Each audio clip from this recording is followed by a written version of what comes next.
So I'm just like I never really went into detail about it, but there are five major types of schizophrenia.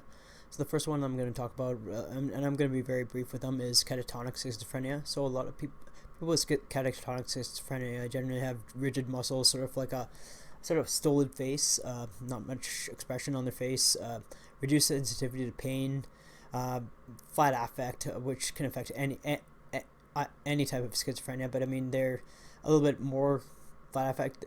They don't really they can't really they generally have trouble taking care of their daily needs. And yes, sometimes often when they're talking, they're very monotone, and on top of that they also have a slurred speech.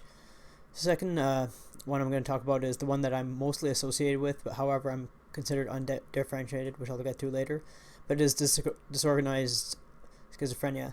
So with these people, they may like not make much sense sometimes, just like maybe like rambling on, and no one can understand what they're saying.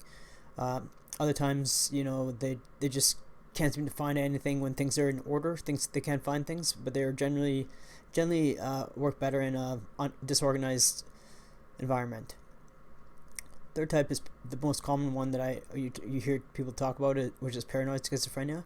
So people with paranoid schizophrenia, they generally have like delusions of grandeur on top or they have delusions of persecution. They're the ones who can get angry the fastest, and sometimes it's the case that they can be violent. These people, obviously it's very difficult to treat because they have more negative symptoms than positive symptoms. Positive symptoms are like hallucinations, and things like that. Negative symptoms are more delusions.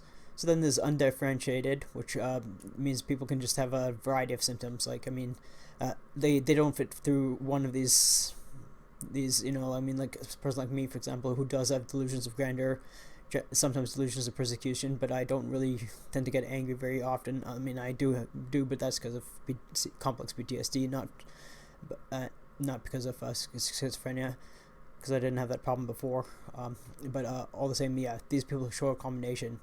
The last one I'd like to talk about too is residual schizophrenia, where it almost seems like, as they call it, we're like normal people, and they may have one or two persistent symptoms of schizophrenia, but generally speaking, very functional, do not carry over with a lot of them.